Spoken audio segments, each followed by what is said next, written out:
Hey friends, welcome back to Writer's Workshop. So I've got to thinking, have you ever made something really special for someone, maybe a friend, a grown-up, a sibling, a cousin, and you wanted it to be just right? It was something that you were making special just for them and you wanted it to be just right for them. You have? So have I. And you know what? It actually can be the same thing with our writing. Sometimes when we write, we just share it right away and we don't worry about making sure it's just right. We're just ready to share the story.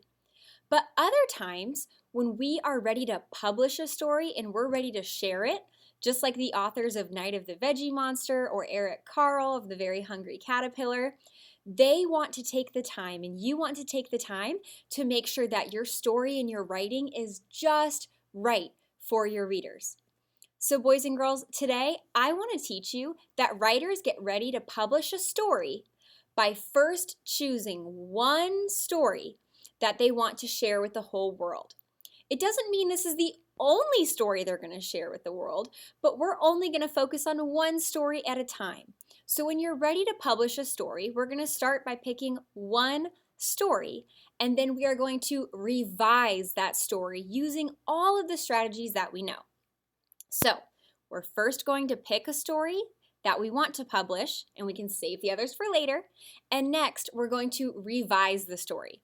And you might be saying, well, Mrs. Lanning, I don't know what the word revise means. Don't worry. Revise means to add or to change something to make it even better. So when I say we're going to revise your stories, that doesn't mean that you're going to start it all over. It just means that you're going to add to it or you're going to change it a little bit to make it even better, to make it just right, like we talked about. So boys and girls, you've been working on so many stories during our writer's workshop, and you've been telling small moments from your life, and you should be so proud of yourself.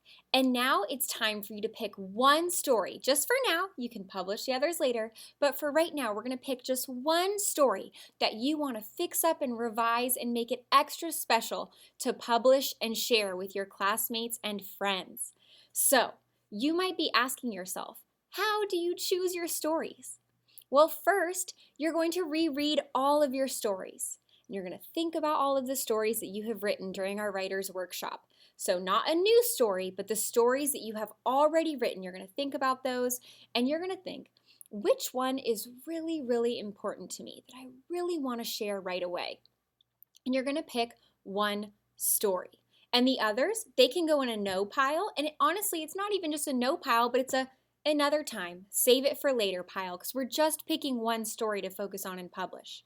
So if you are with us in the classroom, or if you are working with a writing paper and writing folder, you might go ahead and take out all of your stories and organize them and pick one to put in a special pile that you're going to publish, and you're going to save the others for later. And my friends who are online, if you're working on Seesaw or maybe you're working on Google Docs, you're going to go through all of them and you're going to pick one story that you are going to revise, that you are going to publish, and the others you'll save for some other time.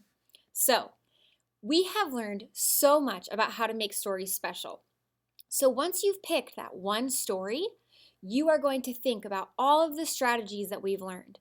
We've learned how to unfreeze people, tell the story in small steps to bring out the inside, what they're feeling in their heart, what they're thinking in their mind. We've also learned craft moves from mentor authors like George McClements from The Night of the Veggie Monster or Mo Willems from The Pigeon Doesn't Want to Go to School. We've learned all sorts of mentor craft moves. And so boys and girls, I've picked out my one story because remember, when an author goes to publish and to revise, they're going to pick one story that they want to publish. So I've picked my one story, and I was hoping you today would help me revise it. So I've already picked the one, and you're going to help me revise it. And remember, the word revise means to add or to change something to make it even better, to make it just right for my readers. So let me read you my story, and I want you to notice with your eagle eye those pictures. One afternoon, I told the class, I have a surprise for you. Let's meet on the rug.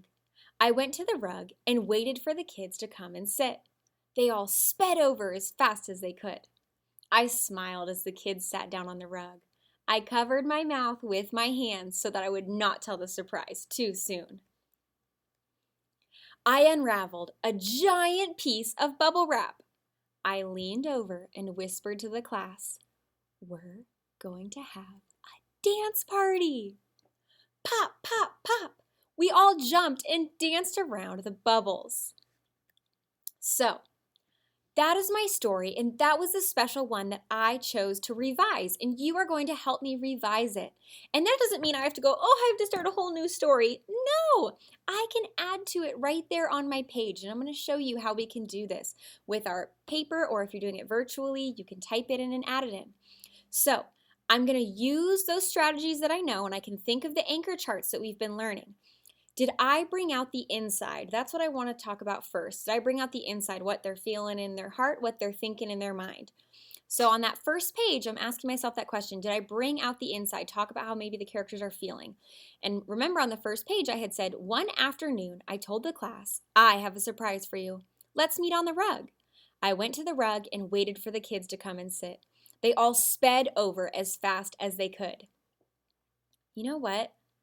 I realized that I told the story in showing the exact actions and how the kids sped over, but I could probably add a little bit more about bringing out the inside, talking about how I was feeling. And I was so excited. In fact, I was so excited that my stomach was almost doing somersaults. You know, when you're so excited, your stomach feels kind of funny because you're just so excited. I was so excited that my stomach started doing somersaults, making somersaults. So friends, if you are doing your story online, you can click and add that sentence in.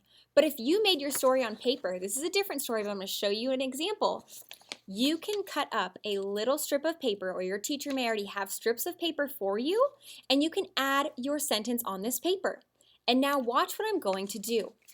I can take tape, or I can take a stapler, if it's a mini stapler that my teacher has trusted me with, and I got my tape right here. I can make a little flap where I add the sentence right where it needs to go. And so now look, I've added my sentence as a flap. So you friends can use a tiny little strip of paper and glue, staple, tape it in place, whatever your teacher has said it's okay, or your grown-up at home has said it's okay for you to use to add your extra flap. So I've added an extra detail using that strategy of bringing out the inside. Let's ask another strategy question. So I know one thing that we talked about when we were reading Night of the Veggie Monster and we were using our other strategies is we had to ask ourselves, does it make sense? And does the picture match the words? So let me read again. It says, I smiled as the kids sat down on the rug. I covered my mouth with my hand so that I would not tell the surprise too soon. I'm looking at that picture. Oh my goodness, you know what? I'm the only person I drew in that picture. Silly me. I think I should add a picture of all of you kids sitting on the carpet. Don't you think so? Okay, so I do need to make sure that I match my picture to the words. So I'm going to go back and I'm going to add in a picture of all the kids sitting on the carpet with me. That's the way I'm going to revise and change it. That's so much better. Do you see, friends, how now I've added my students sitting on the carpet with me? So now it does match my story. We want the pictures to match the story. So writers, when you look at your work and you put on your revising hat, your revision hats, you're going to reread your story and you're thinking to yourself, does it make sense? What do I need to fix or add? We are adding or changing the same story that you picked to publish. And remember, you can think about all of the wonderful strategies that we've been learning during writing workshop. Unfreezing the people, making them move, making them talk, telling the story in small steps, bringing out the inside, what people are feeling in their heart, what they're thinking in their mind, and looking at what our mentor authors have done and how they wrote ellipses, or they wrote exact actions that people do, or they write words that pop out, and you see if that's something you can do with your own story. So friends, before I send you off, I wanted to show you my friend George and his writing, and I want to show you how he revised and how simple it is. So let me read you his story. It says, once me and my dad took a walk to the park. Ooh, I see him walking with his dad in the picture. And then we sat on the soccer field to relax. Then we saw a falcon soaring in the air, And you'll see he wanted to add a sentence about what he said. He said, "Look, I said it's beautiful. My dad said I agree." And that right down there is actually where he's just added his flap. Or he added an extra sentence to the bottom, just like you can do when you revise your own work. So writers, I want you to remember to first reread your story and ask yourself, does this make sense? What do I need to fix or add? And remember, you can use those charts to help you revise. So friends, first I want to remind you that you are going to first pick a story that you want to publish, and you're going to save the rest for later. You're picking one to revise, to change and make even better, and then you're going to revise it by asking yourself, does this make sense? What do I need to fix or add? All right, writers go write. I'm so proud of you.